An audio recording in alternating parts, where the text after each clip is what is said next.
The first time I saw her that evening, it wasn't the faucet leaking in her kitchen that held my attention. It was the way she leaned against the counter, the soft weight of her body pressing into the warm air, and the subtle pull in her eyes that made everything else disappear. Her name was Eleanor. She moved with the kind of confidence you notice without thinking about it. Graceful, deliberate, but not distant. And yet, beneath that elegance, I sensed a quiet vulnerability, something almost fragile she tried to keep tucked away behind her gentle smile. She wore a light blouse that brushed against her collarbone, and as she shifted her weight, I caught the faint scent of jasmine, delicate and enveloping, filling the small kitchen. I'm 20, unremarkable in most ways, yet standing there beside her, wrench in hand, I felt like the only person in the world who mattered. My palms were slightly sweaty, though I tried to hide it. Every glance she gave me, slow, measured, and impossibly intimate, seemed to pull a little more of my attention away from the dripping faucet and toward the subtle curve of her smile. "Is it complicated?" I asked, trying to sound casual, though my voice caught for a second. She tilted her head, eyes meeting mine. There was a pause, a long, lingering silence that stretched just beyond comfort, but not quite into awkwardness. Then, softly, she said, "Not if you're willing to stay a little longer." Her words hung in the air. Not a command, not even a clear suggestion, just something in between, a tension that had my heartbeat tightening in ways I didn't expect. She brushed her fingers against mine when she handed me the wrench, and the brief contact left a faint warmth lingering as though her touch had etched itself into my skin. I caught myself staring a fraction too long, and I think she noticed, because the corner of her lips curved in a way that was half amused, half knowing. The kitchen was quiet except for the soft drip of the sink. Every subtle noise, the scrape of metal, her soft sigh, the faint rustle of her blouse as she moved, seemed amplified, intimate, almost unbearably close. Her presence was like gravity, pulling everything in the room toward her. I shifted, trying to focus on the task, but I couldn't help sneaking glances at the line of her neck, the way her hair fell slightly across her shoulder, the delicate tremor in her hand as she reached for a glass of water. She leaned a little closer, ostensibly to look at the pipe, but her proximity made the air between us thick, charged. I could feel the warmth radiating from her body, and every subtle shift of her weight made my chest tighten in ways I hadn't anticipated. There was no rush, no frantic gesture, just a quiet, unspoken pull between two people who were aware of each other far more than the words they exchanged. And then, just as I dared to imagine that this small, fragile bubble of tension might continue, the sudden creak of the front door made us both start slightly. Eleanor froze for a heartbeat, her eyes flicking toward the sound, a shadow of surprise crossing her face. I realized I hadn't even noticed the passage of time. Our small world of warmth and unspoken longing had been interrupted, and yet the electricity between us lingered, hovering like a question neither of us had yet dared to answer. The kitchen had grown quieter after the creak of the front door, but the stillness wasn't empty. It was heavy, charged, like the calm before a storm you know is coming, though you can't see it yet. I realized I'd been holding my breath, waiting for her to speak, for the moment to pass, for some sign that this wasn't a mistake. Eleanor leaned against the counter again, folding her hands, her gaze drifting for a fraction too long toward the worn countertop before returning to me. There was a softness in her eyes, a glimmer that suggested she'd lived a life with more shadows than I could guess. I wanted to ask, to somehow reach beyond her composure, but the words stuck in my throat. I noticed the faint lines at the corners of her eyes, the subtle crease in her brow when she considered something, and I felt a pang of longing I didn't understand. She had lived, lost, and learned in ways I couldn't, yet here she was, leaning toward me just enough that I felt the pull, yet keeping a careful distance, as if afraid of the gravity she stirred. I, too, carried my own quiet hesitations. Friends my age talked about fleeting encounters, easy attractions, but this felt like something else entirely. I couldn't articulate it, not without sounding foolish. And yet, every time she brushed against my shoulder while handing me a tool, or leaned just a bit too close to examine the pipe, my heart clenched. That warmth, her subtle proximity, her breath faintly brushing my ear as she spoke instructions. It left me both dizzy and tethered at the same time. There was a taboo in all of it, an unspoken warning in the back of my mind. She was older, accomplished, graceful in ways I had only glimpsed from afar. I was young, inexperienced, trying to appear competent even when I barely felt it. And yet, each glance, each pause in our conversation, each lingering touch felt like a secret doorway neither of us wanted to close. She seemed aware of it, too. Once, as I adjusted a loose pipe, I felt her hand hover near my elbow for just a moment longer than necessary. She pulled back quickly, as if embarrassed by her own daring. I swallowed, pretending to focus on the work, but the memory of her fingers brushing mine lingered, warm, electric, almost impossibly intimate. We didn't speak about the risk, or the social consequences, or the age gap that hovered like a shadow over our attraction. We didn't have to. It existed in every careful movement, every hesitant smile, every quiet pause in the air between us. And yet, the tension was not just restraint, it was connection. Finally, she stood beside me as I tightened the last bolt, her body brushing my arm. Neither of us moved away. I could feel her warmth, steady and human, and she didn't pull back immediately. Our eyes met, held, and in that suspended moment, the world shrank to the kitchen, to the drip of the faucet, to the charged silence that surrounded us. It was a small touch, a pause, a shared electricity that neither of us spoke aloud, but both of us understood completely. The small kitchen felt impossibly tight, though nothing had changed except the air itself. Every glance she cast, every subtle shift in her posture, seemed amplified, like the room had grown smaller just to hold the tension between us. My hands hovered over the wrench, yet I barely felt its weight. My eyes kept finding hers, sometimes steady, sometimes hesitant, always magnetic. Then my phone buzzed sharply in my pocket. A message. I glanced at it reflexively. A group chat notification, but the vibration sliced through the moment like a sudden gust of wind, reminding me that the world outside this charged bubble still existed. Eleanor noticed. Her eyebrows lifted, a flicker of amusement or perhaps curiosity. I couldn't tell which, and she moved slightly closer as I fumbled to silence the phone. "Everything okay?" she asked, voice low, almost conspiratorial. The warmth of her breath brushed my cheek, and for a heartbeat, I imagined leaning in, just a fraction closer, feeling the curve of her lips, the softness I had been imagining for weeks. But guilt and hesitation snapped through me. What would my friends think? What would anyone think if they saw this? The age difference, the circumstances, it was all so precarious. My chest tightened, yet my body betrayed me, leaning subtly toward her despite my mind's protests. She noticed, too. Her fingers brushed mine again as she handed me a wrench, lingering just a moment longer than necessary. I swallowed, caught somewhere between restraint and desire, between knowing the line and wanting to cross it. The kitchen seemed to pulse with our unspoken words, the rhythm of two hearts struggling to stay hidden while pushing ever closer. A sudden creak outside the kitchen, maybe the hallway, maybe the front door again, made us both freeze. My heart slammed against my ribs. She held her breath, her eyes flicking to the sound, then back to mine. No one entered, no interruption came, but the near miss only drew us tighter, as if the invisible threat had pulled us together. I found myself leaning just a little too close, and she didn't pull back. Our shoulders brushed, the warmth spreading like fire. I could feel her scent again, jasmine and something else I couldn't name, filling my senses. My pulse raced, and she placed a hand lightly on my arm. Not heavy, not demanding, just resting there. And it was enough to undo me completely. For a moment, the world outside ceased to exist. Words were unnecessary.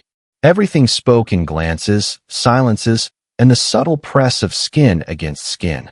We lingered there, closer than ever, teetering on the edge of something dangerous and irresistible. And then, almost instinctively, she stepped back just enough to break the contact. her gaze holding mine with unspoken understanding. My chest ached, and I realized we were both trying to resist, both failing spectacularly, yet neither daring to speak the words that had begun to form. The electricity between us crackled, palpable, unbroken, and I knew we were both drawn further in, even as we pretended not to notice. The afternoon sun had slanted through the kitchen window, painting the room in gold and shadow, yet I barely noticed. Everything in the world outside had melted away, leaving just Eleanor and me. Her presence was magnetic, unavoidable, and my thoughts, usually quiet and careful, had begun to betray me with a relentless clarity. I wanted her. She caught me staring, or maybe she already knew. Eleanor's lips curved in that knowing, faintly mischievous way, and her hand lingered near mine as she adjusted the faucet. I felt a shiver crawl up my spine from the simplest touch, light, fleeting, yet impossibly charged. My chest tightened, every breath shallow, each heartbeat loud in my ears. I shouldn't, I began, voice low, uncertain. I trailed off because the words felt ridiculous next to the pull I felt toward her. She tilted her head, eyes locking onto mine, and I understood that she, too, had reached a precipice. Shouldn't what? She whispered, stepping closer. Her perfume enveloped me, jasmine mixed with something woodsy, something grounded and thrilling all at once. My hand twitched, wanting to brush a strand of hair from her face, to touch her cheek lightly, to see if the air between us would ignite. But then a flicker of fear, of hesitation, of reason whispered through me. What if this was a mistake? What if someone walked in? Yet every rational thought collided with a stronger, rawer pull, an almost desperate need to be closer, to feel her warmth pressed against me, even if just for a heartbeat. She reached out instinctively, brushing a lock of hair behind my ear, or was it mine?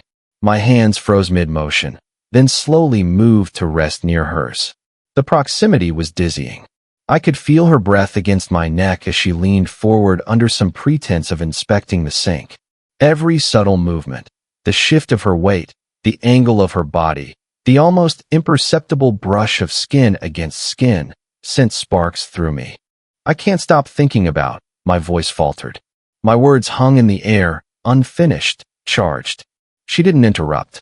Instead, she leaned in slightly, as if encouraging the confession without demanding it, and I felt the gravity of what we were about to cross. Time slowed. Heartbeats, shallow and quick, seemed louder than the drip of water. The world had narrowed to the tiny space between us, to the faint warmth of her hand resting against my arm, the tension in her jaw, the almost visible pull of desire in her eyes. I wanted to close the distance.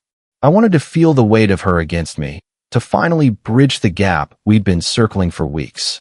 My lips were an inch from hers, trembling slightly, and I could almost taste the anticipation that hung thick in the air. Then she whispered, barely audible, yet perfectly clear. "Are you going to stay, or are you going to leave?" The words struck like lightning. We were at the edge, one small movement, one surrendered thought, and everything would change. I had been so absorbed in Eleanor, the curve of her smile, the warmth radiating from her proximity, the faint scent of jasmine that clung to her blouse, that I didn't notice the small envelope slipping under the kitchen door. She didn't notice it either, at first. We were leaning toward each other again, voices low, words half-formed and dangerous in their intimacy. I watched her eyes flicker with thought, her fingers brushing against mine without purpose, sending sparks up my arm. Then she saw the envelope. Her brow furrowed, and she bent down to pick it up. The paper trembled in her hands, just slightly, but enough for me to notice. The momentary distraction created a space between us, and I felt it like a vacuum.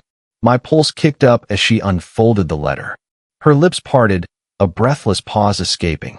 "I didn't expect this," she whispered, eyes darting to mine, wide and uncertain. I felt a strange mix of dread and curiosity tangle in my stomach. "What is it?" I asked softly, stepping closer instinctively. My hand brushed against hers as she held the envelope, and the contact, brief, accidental, electric, made my chest tighten. "It's from someone I used to know," she said, her voice barely above a whisper. Her fingers trembled as she held the paper between us. She hesitated, and I noticed how she shifted her weight closer to me, as if unconsciously seeking support, though the space between us had never felt more dangerous. I could feel the pull of her body, the subtle curve of her shoulder pressing toward mine, the warmth of her side against my arm. But there was fear there too. Her eyes met mine, searching, questioning, and I realized she wasn't just worried about the letter, it was about us. About the risk of letting herself lean in so completely.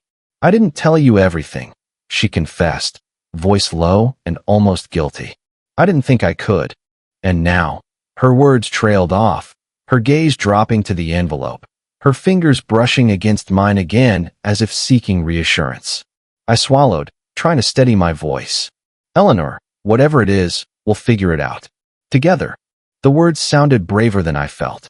My hand hovered near hers, just short of touching, trembling with the energy of unspoken desire. The letter shifted everything. What had felt safe, small, contained, now felt like walking on a knife's edge. Every brush of her hand, every glance, every inch of closeness now carried risk, yet none of it felt any less irresistible. I could see the same hunger mirrored in her eyes, the same hesitation tempered by fear. Finally, she folded the paper slowly and tucked it into her blouse, just above her heart. The gesture drew her shoulder even closer to mine, and I could feel the thrum of anticipation, guilt, and need vibrating between us. Neither of us spoke for a long moment. The silence was charged, intimate, frightening. And then she leaned in slightly, brushing past me as if to move around the counter. But in doing so, she didn't step away. My arm pressed lightly against hers, and for the briefest second, it was as if the world had shrunk to just us and the impossible pull between us. We didn't know what would come next, but whatever it was, we were moving toward it, together, whether we wanted to admit it or not. The kitchen was quiet again, but the stillness was nothing like before. It was heavier now, suffused with the weight of choices, of words unspoken, of glances that had lingered too long to be ignored. Eleanor stood near the sink, the envelope tucked away, her eyes searching mine as if trying to gauge whether I would falter or finally lean in. I could feel her presence in every nerve ending, the subtle warmth of her shoulder against mine as she reached for a glass, the faint brush of her hair as she moved slightly closer. My own hands twitched, caught between restraint and the desperate urge to close the distance entirely. "Do you want to?" I asked, voice low, barely more than a breath. Her lips parted slightly, a faint tremor passing through her hand as she reached out, brushing her fingers against mine. It was an infinitesimal contact, yet electric, like the moment the first raindrop falls in a still pond. She held my gaze, and for the first time, I saw everything reflected there. Longing, fear, vulnerability, and a hunger tempered by wisdom. The world outside the kitchen no longer existed. Every sound, the drip of water, the hum of the refrigerator, the faint rustle of papers, was drowned out by the rhythm of our hearts. Loud, uneven, urgent.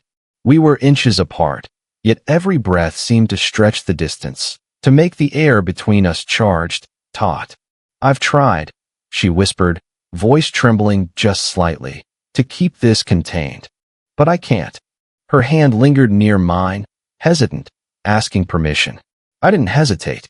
I let my fingers brush hers fully, letting the warmth travel like a spark, igniting something neither of us could name aloud.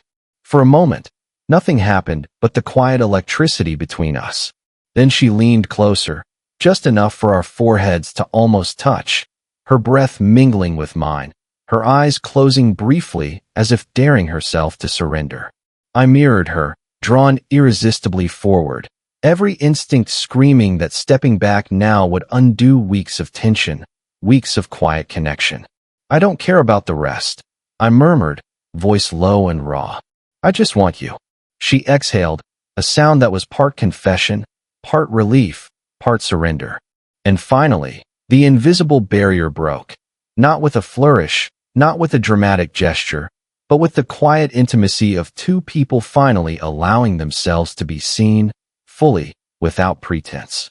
Our hands entwined, our bodies near enough to feel each other's warmth. And in that closeness, everything became clear. The longing, the fear, the risk, all of it was worth this single moment of undeniable truth. The kitchen, the faucet, the envelope, they were background now. The world had narrowed to just us, and we understood each other completely, in ways words could never capture. We didn't speak again. We didn't need to.